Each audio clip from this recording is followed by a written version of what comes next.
Is team building a waste of money? Unfortunately, most of the time it is, but it doesn't have to be.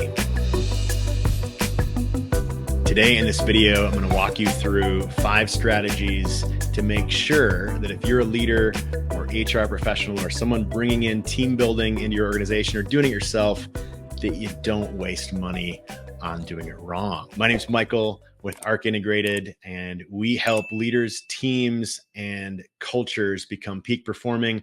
One of the ways we do that is through various kinds of team building events. So for the last 10 years or so, been involved in all sorts of events with hundreds of leaders over the course of the last decade, seen it go well, and learned some tips and tricks along the way. Let's jump into it.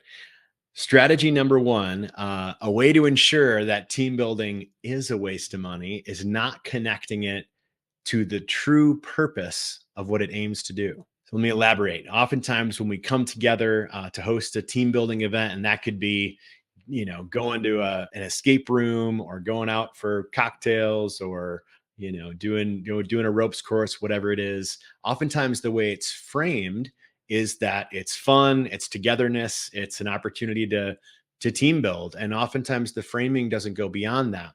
So what's missing in that is a true connection to the why behind the gathering.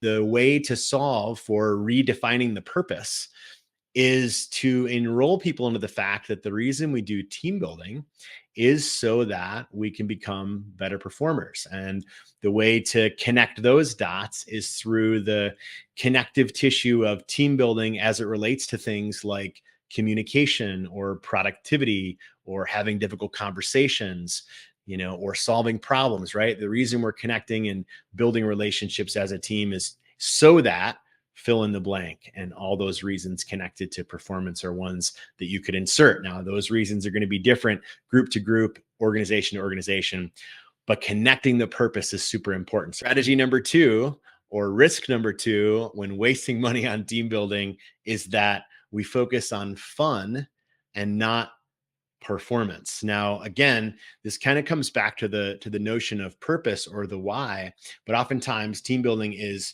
presented as, oh, this is a way to have fun together. Now, for some people, that'll attract them and enroll them. And you know who I'm talking to. If this is you, when you hear the word fun, you might think, oh, well, that's great. It'll pull you in. It'll draw you in. For other team members, if your only value proposition of gathering is so that you have fun, many people will see that as a waste of time.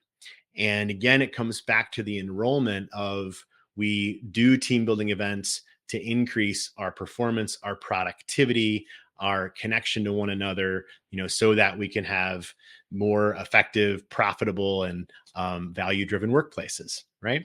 So fun is okay, and it can't be the only frame in which we create around team building. Strategy number 3, if you want to waste money on team building, is to have leaders that are not bought in. This can really, really reduce the ROI on any kind of team building event. If you have leaders that are going through the motions and feel like it's the thing that they should do, but again, don't really know why and aren't clearly communicating the true value proposition of creating connection and relationship building in the context of a team.